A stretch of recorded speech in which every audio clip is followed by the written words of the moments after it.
Halo, salam pembelajaran untuk Anda dimanapun Anda berada, mahasiswa Ekonomi Pemerintahan IPEM 4428 Universitas Terbuka. Untuk modul satu kita akan sama-sama mempelajari tentang pengelolaan keuangan negara. Pernah nggak kebayang sama Anda semua bahwa setiap rupiah yang negara ini keluarkan, baik untuk subsidi BBM sampai pembangunan jembatan ataupun jalan, itu melewati proses panjang yang diatur dengan sangat ketat. Nah, itu sama banget dengan bagaimana kita mengatur keuangan rumah tangga. Kita harus tahu berapa penghasilan kita, untuk apa dibelanjakan, dan jangan sampai lebih besar pasak daripada tiang. Di video ini ke depan, kita akan mempelajari bagaimana negara mengatur keuangannya supaya efisien, transparan, dan bermanfaat sebesar-besarnya untuk rakyat. Nah, diharapkan setelah kita mempelajari modul satu ini, Anda akan memiliki gambaran terkait yang pertama, pengertian keuangan negara. Yang kedua, apa saja ruang lingkupnya. Dan yang ketiga, bagaimana kekuasaan pengelolaan negara dijalankan. Ini kalau kita ibaratkan, ini seperti kita memahami siapa yang mencari uang di rumah, siapa yang pegang dompetnya, yang megang uangnya, dan siapa yang ngatur nih biar kepentingan keluarga dapat terpenuhi semuanya. Jadi seperti itu ya. Sekarang kita berbicara tentang definisi apa sih keuangan negara itu.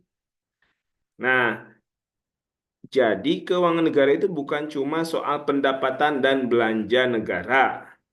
Kalau kita mengacu kepada Undang-Undang Nomor 17 Tahun 2003, keuangan negara adalah semua hak dan kewajiban negara yang bisa dinilai dengan uang. Artinya termasuk uang, barang, utang, piutang, hingga kekayaan negara yang dipisahkan. Ini kalau kita analogikan, ini seperti total aset dan utang keluarga kita. Ada gaji bulanan, tabungan, utang cicilan rumah, bahkan motor ataupun kendaraan lain yang kita miliki, semuanya harus dihitung. Jadi seperti itu ya. Mirip-mirip dengan keuangan rumah tangga, tapi scale-nya jauh lebih besar, lebih masif. Nah, ruang lingkupnya apa saja? Ada tiga ruang lingkup yang akan kita pelajari dalam pembelajaran di modul satu ini. Yang pertama, keuangan negara itu ada yang namanya fiskal. Fiskal itu ya penerimaan dan pengelolaan pemerintah. Yang kedua, moneter yang fokus pada kestabilan nilai uang dan dikelola oleh Bank Indonesia. Yang ketiga, kekayaan negara yang dipisahkan, misalnya BUMN seperti PLN atau Pertamina. Nah, kalau diibaratkan di rumah tangga seperti apa? Fiskal itu seperti pemasukan dan belanja harian, gaji dari siapa saja yang menghasilkan, terus belanja harian ini siapa. Untuk moneter itu seperti uang tabungan, bagaimana kita menyediakan dana-dana yang bisa kita akses kapanpun kita memerlukan untuk menjaga kestabilan. Dan untuk kekayaan dipisahkan itu seperti misalkan kita punya bisnis sampingan, misalkan buka warung kecil-kecilan atau memang jualan online, itu tetap yang pemasukannya tetap dihitung untuk keluarga. Jadi seperti itu ya ruang lingkupnya ya. Ada tiga di keuangan negara ini. Nah, kenapa sih pertanyaan-pertanyaan pentingnya adalah kenapa harus dikelola dengan baik? Nah, intinya apa? Kita ingin menjadikan pengeluaran dan pengelolaan keuangan negara ini menjadi efektif dan efisien. Efektif itu apa? Efektif itu mengerjakan sesuatu yang baik. Misalkan kita perlu kendaraan, kita belinya kendaraan. Kalau di rumah tangga ya. Nah, terus belinya dengan apa? Bukan dengan pinjol, tapi misalkan dengan menabung, itu efisien. Atau misalkan kita belinya, misalkan kita berdasarkan fungsi, kita baru kendaraan ini perlunya motor, kita nggak memaksakan diri untuk mobil. Nah, itu seperti itu efisien. Nah, kenapa seperti itu? Karena menurut Musgrave, negara itu ada tiga fungsi yang harus dijalankan. Yang pertama, ada alokasi sumber daya.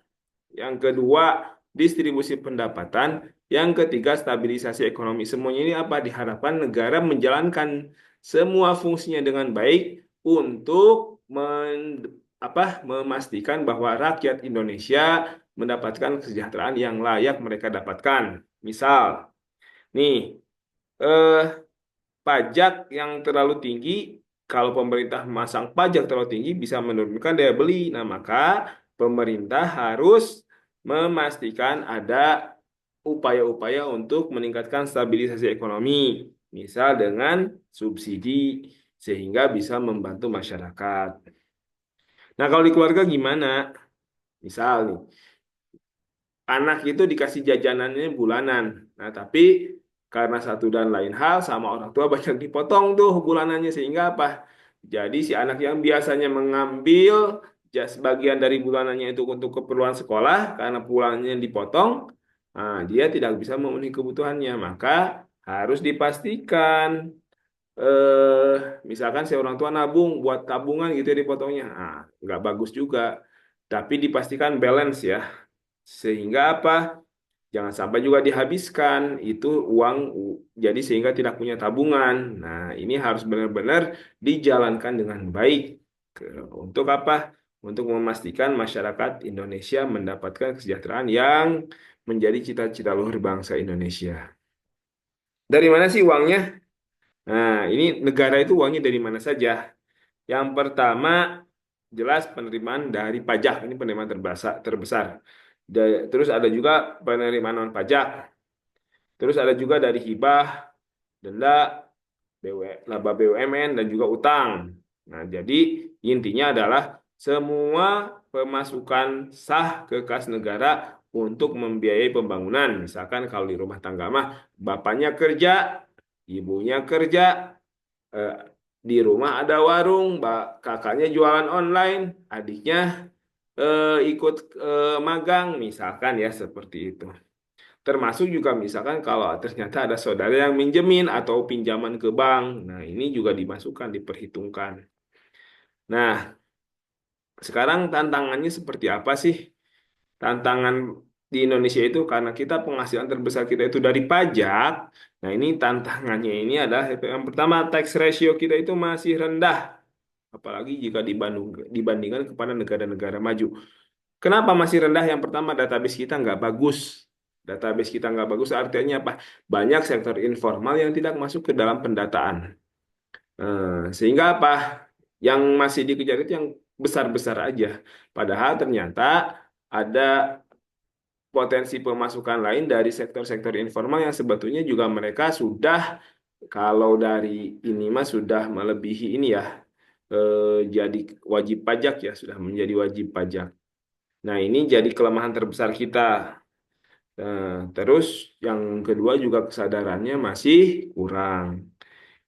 Kebayang ya kalau misalkan dalam keluarga banyak keluarganya misalkan dalam satu rumah tangga itu ada dua atau tiga keluarga tapi yang berkontribusi cuma satu. Wah, kebayang berat ya.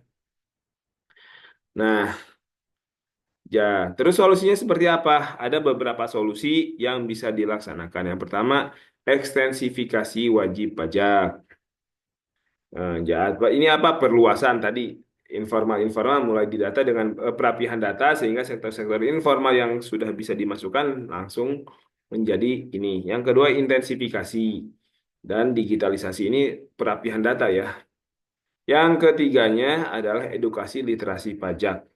Ini diharapkan dengan edukasi literasi ini kita semua dapat ter eh, terinformasikan mengenai pentingnya kita berkontribusi pada pajak. Seperti itu ya. Nah, terus uangnya dikemanain? Siapa yang mengelola uangnya? Nah, kalau dalam konteks keuangan negara itu adalah presiden. Di kekuasaan pengelola itu ada di presiden. Tapi juga presiden mendelegasikannya kepada Menke, Bappenas, BPK, dan kalau di daerah Presiden mendelegasikannya kepada kepala daerah sampai dengan nanti kepala desa ya sebagai otonom pemerintahan terkecil. Nah, sama ya di rumah tangga juga bapak yang nyari duit yang berkuasa tapi nanti bisa jadi didelegasikan ke ibu atau. Nah, eh ini peranan kita nih yang bisa kita perankan apa sih? Yang pertama mungkin setelah kita paham, oh ya bahwa memang keuangan negara itu sebetulnya pada hakikatnya memang sama banget, sama persis dengan keuangan rumah tangga. Siapa yang menghasilkan berapa itu pengeluaran, siapa yang bertanggung jawab? Nah, itu menjadi PR meskipun memang untuk skala jauh lebih masif, jauh lebih besar sehingga stakeholder yang terkait jauh lebih banyak dan juga apa itunya jauh pengambilan keputusannya jauh lebih rumit. Nah, tapi intinya sebetulnya sama dengan pengelolaan keuangan rumah tangga. Baik, mungkin itu yang dapat disampaikan terkait materi ini. Tolong untuk diskusinya segera dilaksanakan, diisi, dan tugas-tugasnya juga dijawab. Mudah-mudahan apa yang dalam paparan tadi, singkat tadi, dapat membantu Anda dalam memahami modul 1 tadi ya. Terima kasih ya. Selamat malam.